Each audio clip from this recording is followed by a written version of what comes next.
שלום, אני חנית הצרפתי מאדוות אהבה. אני זוכרת שהתחתנתי לפני כמה שנים.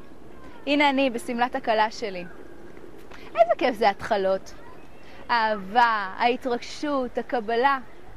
נו, מה אני צריכה לספר לך? עברו השנים, משברים, שגרה, ילדים, בעיות, מתחים. אני בטוחה שבתחילת הדרך הבן זוג שלי לא אמר עכשיו אני אגרום לה להיות מאושרת, ואחרי זה אני אהפוך אותה לממורמרת ומתוסכלת. אני בטוחה שגם אני לא אמרתי עכשיו אני אקבל אותו כמו שהוא, ואחרי זה אני אנסה לשנות אותו. עם כוונה או בלי כוונה, מצאנו את עצמנו במציאות שבה היה קשה לנו לקבל אחד את השנייה. מציאות של חוסר קבלה, מציאות של ריבים, מציאות של תסכול, מציאות של עצבים. אפילו חשבנו על גירושים. מכירה את התחושה הזאת של הכעס, של העצבות,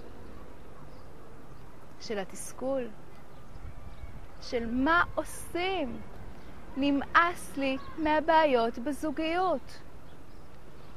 מצאתי את עצמי במבוי סתום. אני זוכרת את השיר שהתנגן לי בראש באותה תקופה של מתי כספי. טה-נה-נה-נה-נה-נה-נה, טה-נה-נה-נה-נה-נה. מה הוא אומר בשיר הזה?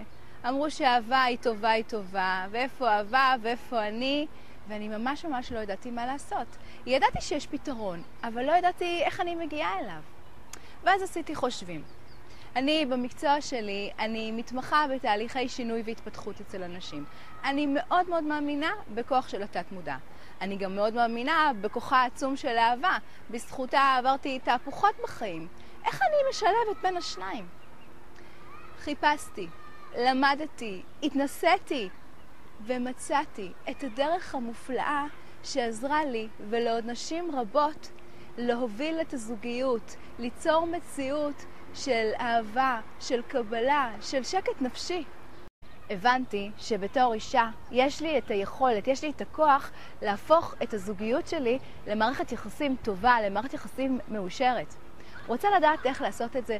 רוצה לדעת מאיפה מתחילים? אני רוצה לתת לך במתנה את 5 הצעדים הראשונים ליצירת זוגיות טובה ומאושרת. מה שאת עומדת לאהוב בנוגע ל5 הצעדים ליצירת זוגיות טובה ומאושרת, זה שהכנתי לך במיוחד מדיטציה לפתיחת הלב, לשיפור ולאיחוד הזוגיות.